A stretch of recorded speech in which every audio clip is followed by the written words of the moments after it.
Rick Tocchet has seemed to found the recipe for success in Vancouver. Things continue to get better, and the Canucks seem to be on the perfect path for the playoffs.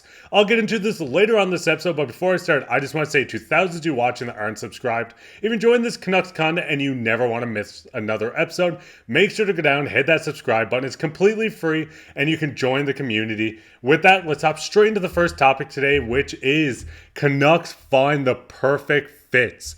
Now with this, I did want to kind of focus on a couple things, and a lot of it had to do against the game against the Oilers.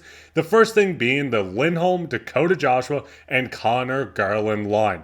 Now this was a semi-new looking third line that Rick Tocchet did want to try, and they did play a lot of time against Leon Draisaitl, and during this time they kept him off the scoreboard 5-on-5 and limited him to just 2 high danger chances while facing them. They did score the empty net goal, and as a whole, this line looked quite dominant in my opinion. We've seen them score the empty net goal. They played quite a bit of time together at the end of this, and you can see here of this line being the third line looking great. I did want to point out a couple things. I wasn't able to watch the full Canucks game. As many of you know, I am from Newfoundland. The time zones are completely different. I had to coach a lot of tournaments this weekend, so I did have to get to bed early. But the big things I took from this, Ilya Mikheyev on this top line, he has been completely snake bitten. I think it is just a matter of time before he kind of finds his footing, gets himself back, and really shows what he can do. This second line looked great. Suter looked great next to Miller and Boeser. Once again, the third line looked dominant, and the fourth line did look good as well with Blueger, Podkolzin, and Sam Lafferty. As I said, this third line is the one that I want to focus on, as they got the high danger chances that they had to face versus Leon Draisaitl, with it only being 2.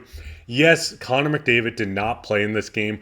Obviously, that is a blessing in disguise, but the Canucks held their own, and especially this third line. The second thing I did want to focus on as well is the Nikita Zadorov line. Nikita Zadorov was a wrecking ball last night. The big Russian threw his weight around and made his presence felt, tallying a 60% Corsi to great effect.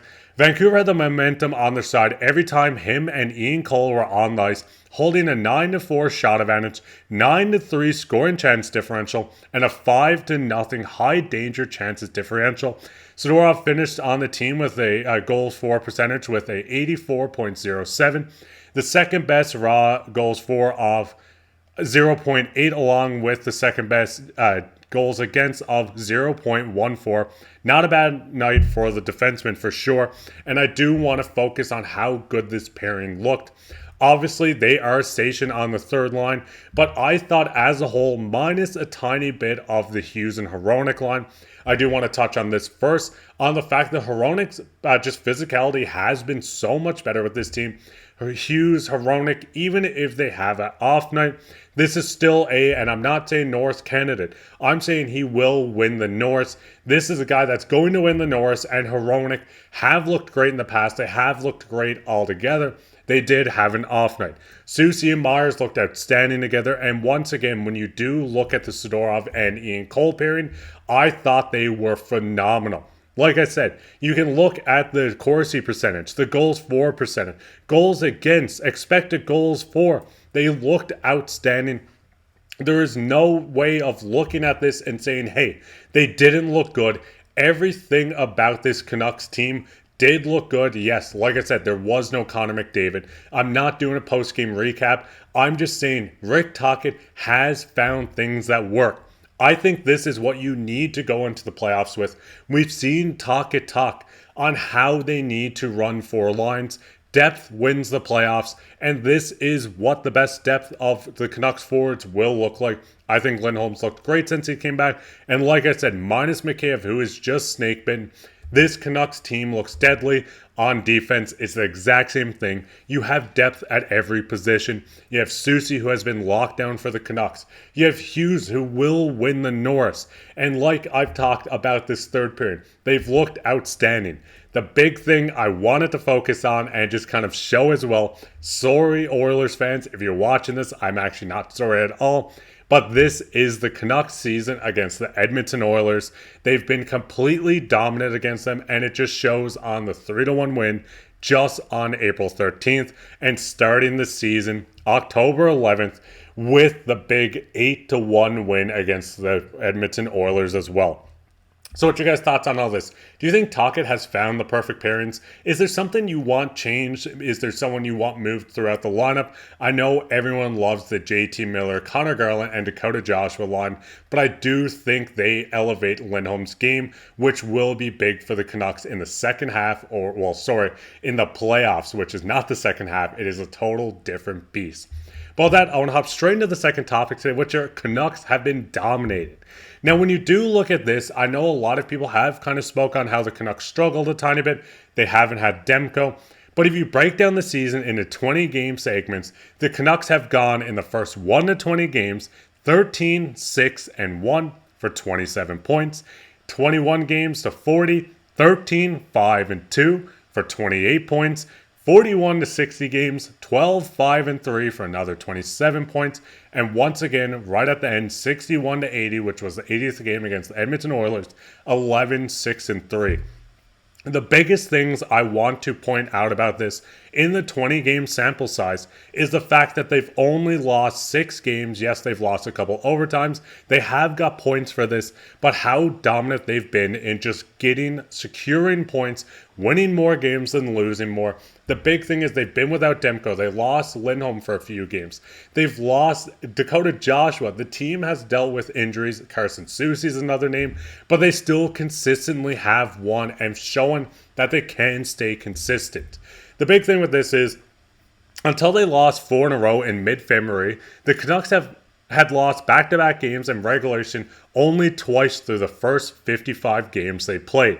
How did they respond to the first real adversity of the season? They tallied from a 2-0 deficit to the Boston Bruins to win 3-2 in overtime, starting them on an 8-2-2 run over the next dozen games. As I said, this team has been dominant. The big thing with this is, and a lot of people have been asking and talking about, can the Canucks clinch the Pacific title? And the answer is yes. Any points from the 2 games clinched the division title and home ice advantage to the first 2 rounds of the Stanley Cup playoffs. And if the Canucks lose in regulation against the Calgary Flames Tuesday, if they lose against the Jets on Thursday on the road, the Oilers still have to sweep the final 3 games over 4 nights in 3 cities to edge the Canucks by points. It seems quite likely that the Canucks will clinch. Like I said, they need 1 point. They can lose in overtime in the shootout. They can win in regulation. As long as they get a point, they clinch home ice for 2 rounds, which is going to be huge for this team. As you can see, the Canucks are 5 points ahead of the Oilers. The Oilers have 1 game in hand. But in order for them to jump the Canucks and advance, which I don't see happening, they need to win out. So what are you guys' thoughts on all this? I know it's a lot to take in. Are you completely bought in with this Canucks team? Is it surprising that they've only lost 5 to 6 games during 20-game sample size in the season? How far do you think they'll make it? Do you think they win against Calgary?